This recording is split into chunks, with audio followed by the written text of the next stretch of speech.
Hello, I'm Sarah. This is Hardcover Hearts, and I'm here with my week of reading wrap-up where I talk about the books that I read, what I'm currently reading, and what I could potentially read next week based on my mood. Had a great reading 2 weeks, so I wasn't able to film last weekend because my husband took me to Mexico City for my birthday, and it was our first time there. Unfortunately, Juan of Just One Reader was not in the city at the same time and not available as our paths kind of crossed. So we'll have to plan it better next time because it's a stunning city, so beautiful. And I read some Mexican, some books set in Mexico, if not Mexican literature, while I was there. So let me talk about all of it right now. So the first thing I promised to talk about, because I was almost done, but Leo and I, of Leo's Little Book Life, and I had not checked in, so I didn't want to spoil it. South Riding. This is by Winifred Holtby. There is the stunning pastoral cover. This is an absolute gem. This is a delight. It's wonderful. It's challenging and community-based. It has so much heart. This was much more thoughtful and challenging and interesting than I thought it was going to be. This was written between the wars, and we really are studying a community. And this is a community that we're learning about. A lot of characters in here. And we learn about them through the mannerisms and the mechanisms that this community is held together, which is fundamentally government. And so we're sitting in the hearings, we're sitting in the local elections, we're sitting in board meetings. We find out how this community is addressing some of the changes that are being suggested for the future, and really to modernize and bring the community kind of up to par. Now, some of that is going to be at the expense of others, and who gets to make that decision? So what I loved about this book is you can pan out and you can see the entire community and kind of what they're facing and the challenges that they're facing. And then you you zoom in really tight for these individuals and what the future would mean, what that future would mean for them, and what their individual struggles are at the moment. And we spend most of our time with this wonderful character, Sarah Burton. She is a spinster, and as many women were at the time, because the Great War had happened, and many men were killed in that war, and there just weren't a surplus of men available. And so she has come from London, and she is from this area. She has come back, and she's going to be the headmistress at a young girls' boarding school. And she has all of these great ideas, and she's really a force to be reckoned with. But she kind of brings that energy of progress and brings the energy of London and these modern ideas to a community that is already kind of struggling a little bit. And so she really is in for a bunch of challenges in her new role. She comes up against Khan, and Khan is a landowner. He married a woman who is currently in an insane asylum. She is being kept. She's kind of lost a grip of reality and is being cared for in a hospital, and that cost is really doing him in. He has a young daughter who is showing signs of the same types of illness and the same types of things that afflicted her mother. And he's very concerned and worried. And he was deeply, deeply in love with her, with his wife. So he is kind of a broken man, but he's very conservative, and he's fighting everything, including Sarah and the progress that she wants for the school. We have Lydia, who is a young girl who just has so much potential, but she is living in abject poverty. Her family is very, very poor, and a lot of children in the family. The father is kind of wayward, good-hearted, but wayward. The mother is having another child, and everything just feels like it's about to collapse on Lydia, and she's going to be the collateral damage, and her future specifically. And there are so many other characters. What I loved about this is Holtby cares for these characters. No one is wholly good or wholly bad. There is nuance. There is even something that is very upsetting about one character that is just kind of dealt with, is just kind of said so matter of fact that Leo and I kept saying, well, wait a minute, did that really happen? Did we read that correctly? This is fantastic. It's a thick novel. This is one of those that you just want to, you're in good hands, and you just want to sit back and enjoy a fantastic read about a community at a different time in a different place. So we are going, because of this, we're going to read more of Winifred Holtby's work because this was so sublime. Then on NetGalley, I got access to this book. And this was on it's been on a lot of buzzy lists of books that are coming out that you might want to look at. And this is The 5 Sorrowful Mysteries of Andy Africa. And this is by Stephen Buoro. This is kind of like YA plus, young adult, but it has so much going on. We have a teenager, Andy Africa, and he's being raised by a single mother. And she is a photographer, very strong-willed woman. And they love each other, but they battle. And mostly because she refuses to even entertain the discussion of who his father is. And that leads to a lot of conflict for this young teenager growing up in Nigeria, in northern Nigeria. And it gives him a sense that something's wrong, something's missing. He's very bright. He's very intelligent. He's very imaginative. He's also very confused. He has a great group of friends, some a little wilder than he is, and he also has a very, very close friend, Fatima. Fatima is Muslim, and Andy and his friends and his mother are Christian.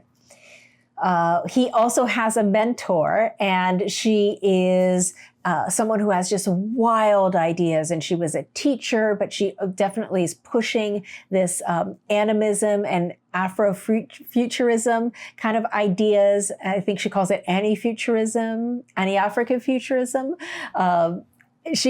And she's propelling this, and he really kind of absorbs it and takes it even further and writes stories about it.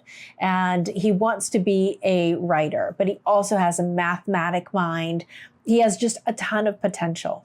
But as any young teenage boy, he becomes fixated. And in this case, he gets very fixated on the white preacher's daughter who has come from London, who has platinum hair. And even he asks if he's fetishizing her. But he's convinced he's in love with her. And he has projected all sorts of ideals and ideas of who she is onto her. Meanwhile, he's got Fatima, who is his best friend and someone who he has a daily communication, very strong connection with, and she's in love with him. But he doesn't see her because he's so mesmerized by this young girl, Eileen. It's a very combustible time in their village that they live in. There has been violence against Christians, a lot of violence against Christians. And there are threats, there's danger, there's confusion, there's questions of should they stay. They have friends who've actually crossed the border and gotten refugee status in other places that they're now thinking that maybe they should do it as well for their future. There's a lot going on here. It's very propulsive. It's very fast paced. I liked the book. I did feel like sometimes there was like too many things going on and too many storylines that we were following. And mostly the 5 sorrowful mysteries, I was never really sure how that related to what we were doing, and where we were in the story. But this was a good story. This is his debut, is what I understand. So I'll be looking forward to reading more from this author in the future. Now, let me share with you what I read on my trip. So I grabbed a bunch of books. I did finish this, and this was very interesting. This is The Khan by Saima Mir. Gorgeous cover. And this, I only heard about this because of the Jollick Prize. And if you remember from my big European book haul videos that I did, this was one of the very last books I picked up, and I really wanted to get it. And I kept missing out on picking it up for one reason or another until I was literally in the airport. I'm so glad I did. This was a very compelling, very complex story. We have Gia Khan, and Gia is a woman living in London who has separated herself from her family. She found out that her family were crime lords, her father specifically, someone who she loved deeply and admired. And she has refused to speak with them for 15 years. She has left the family and she's moved to London and set out on her own and become a very successful lawyer. Her younger sister is getting married, and so she has agreed to come back to see her sister married. And it's the first time that she's going to be there with everyone. Some chaos happens, retribution is taken, and things start to spin out of control while she's home, leaving a power void that she steps into, is asked to, and feels compelled to step into. This is really a story of feeling othered in your society, but at the same time wanting to live a righteous and just life, and feeling that if no one is looking out for you, if no one is protecting you and your family and your friends, is it right to take that into your own hands? A lot of complex discussions here. We also have her father, Akbar, who is a man who was very well respected in his community, but also a man very much feared. She did not see him and didn't recognize that in him. She had an older brother who was being raised to take over the family business, so to speak. And through things that happened to him, that was why the original split of the family occurred. As we learn more about Gia, and as we learn more about the situation and what's unfolding, we learn so much more about her, and she's much more complex than even she knows. And she's much more morally ambiguous and flexible than she would ever have considered. There's a lot here. But I was riveted. I thought it was dark, action-packed, a lot to think about and consider. It's kind of a noir. She's very much an anti-hero, though you don't start off thinking that way. This was very good. I kept telling my husband, "Oh, you're going to have to read this. You're going to have to read this." So, thumbs up to the Khan. Then on the airplane, I finished this. So I wanted to read some Mexican literature, and I've already read some Valerie Luiselli work and didn't really have anything else in my hand. And I looked around my apartment and I found this. This is Bonsai by Alejandro Zambra. This is translated by Megan McDowell. Now, he's an Argentinian, Chilean Yes, he's a Chilean author, but a lot of this is set in Mexico, in Mexico City specifically. This is really sweet. This was his first novel, and this is more like a novella. Yeah, it's more like a novella. Yeah, 79 pages. And it's really, it's beautiful, it's light, it's complex but airy and delicate. And it's a love story between these two college students, Julio and Emilia. And they've been in college together for a while. And then one night at a party, they hook up and then they slowly fall in love. One of my favorite parts of this is they each lie to each other and say that they both read Proust. And that becomes a joke later because one of the things that they, as part of them as a couple, they like to read to each other as a romantic tee up to having sex. And they read Proust, and each of them has to pretend that they know what's coming so they can read it in a way that they're emphasizing other things. and again, just trying to keep the charade going and not admit young love, right? There's a lot of literature in here. There's a lot of young love and the trials and tribulations.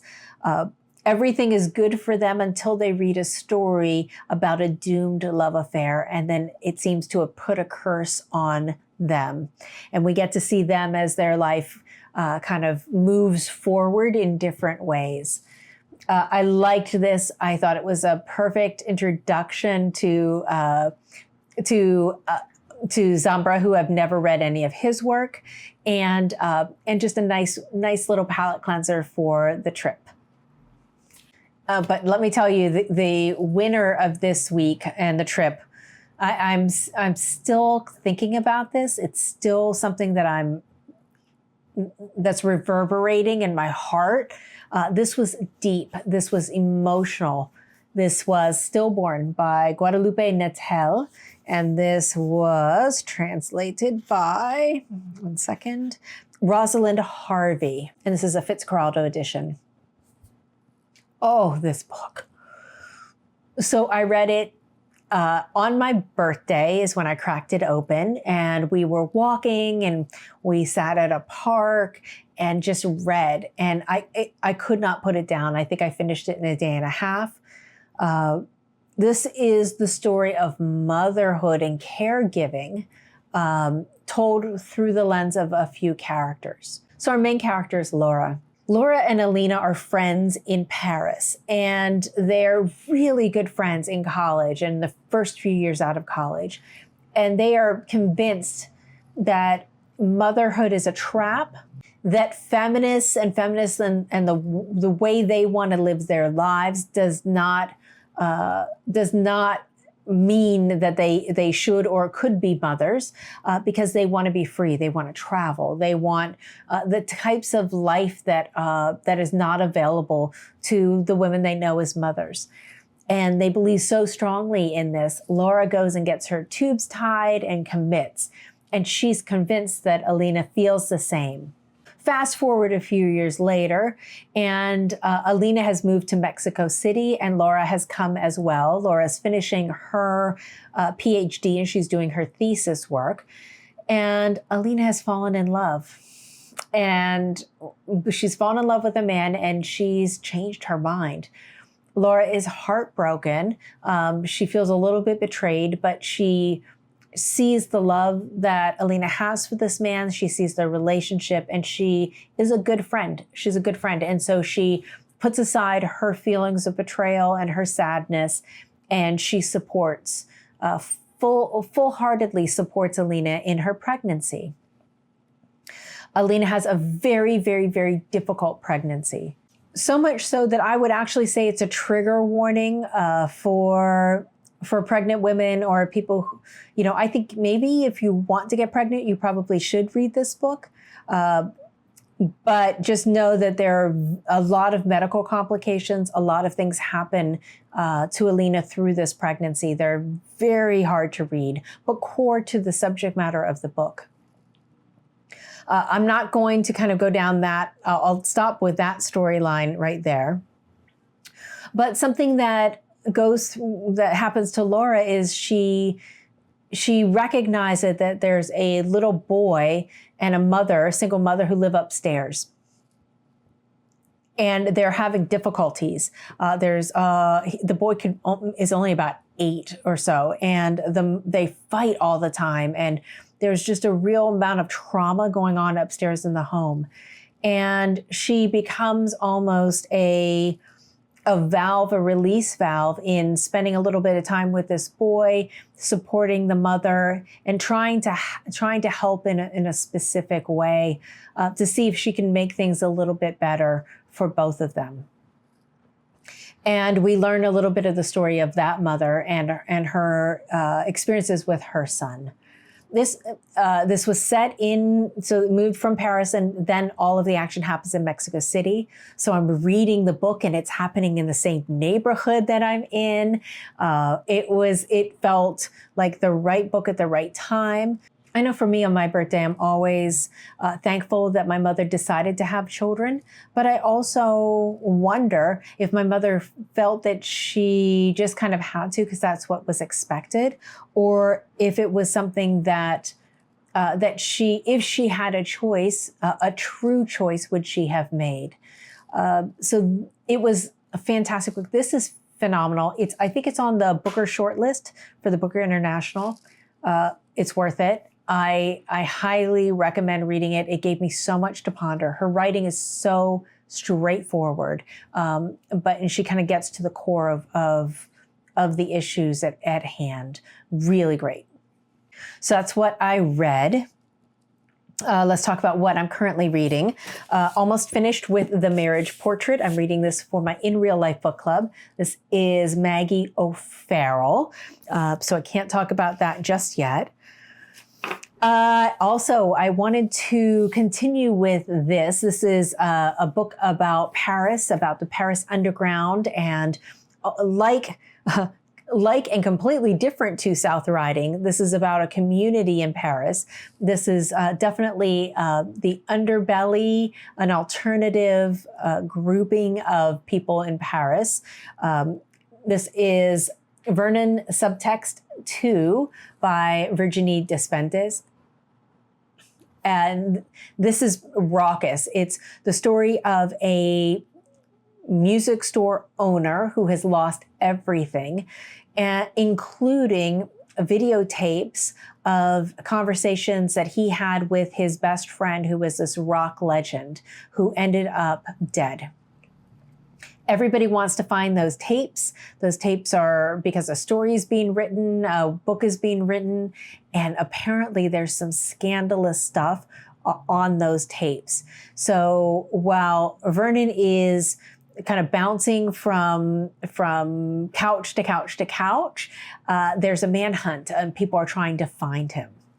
In this story, he is living rough, living on the streets, and really coming to terms with what does that mean, and finding an enlightenment away from material possessions and kind of rethinking what life for him looks like in the future.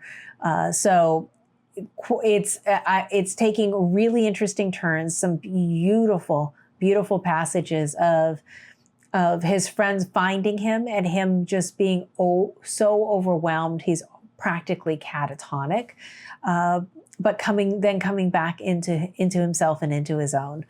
So this is very good. I'm enjoying it tremendously. And then with the Shirley Hazzard group, we are reading collected stories. The first we have checked in today. So Cliffs of Fall was the first book that was collected in here that we read for this week. It's really challenging to talk about short stories as a group the way we have been dissecting books themselves. So we might have to find our way to what works for us as a means of communicating about short stories, because it's different, right? It's different. But this has been very good. And I'm this may be my year of short stories. There's some in here that I really, really liked. Then I'm doing a buddy read with Natalie of Curious Reader. And this is Isa's Ballad by Magda Szabo. This one is translated by George Sirtes. We haven't read this one yet. We've been reading the Magda Szabo books together. So I'm going to be cracking this open today. We'll be checking in later. And then I need to get, speaking of Paris and Parisian stories, I need to immediately move into the next of the Rougon-Macquart series by Émile Zola. This is The Conquest of Plaisance. One is translated by Helen Constantine. So I'm going to be jumping into this one soon. So many books, right? Oh, and then I'm also on audio. I'm listening to The Covenant of Water, and this is by Abraham Verghese. He wrote Cutting for Stone, which I thought was really beautiful. Story of doctors in Somalia. And this is his brand new book. Oprah, I guess it's like an Oprah book. It's like getting a ton of hype. So far, so good. Very long book. I'm doing it in audio. And on my Kindle, I have NetGalley of Boulder by Eva Baltazar. And that one I think was up for the International Booker, may still be, but yeah, I'm enjoying that one tremendously. Yeah, so I'm up to my eyeballs in books. All right, this was a longer video than I wanted to make, so hopefully when I edit it down, it'll all work. Hope your reading was fantastic, and I would love to know, have you read any of these? And if so, what were your thoughts? Look forward to talking to you later next week. Bye.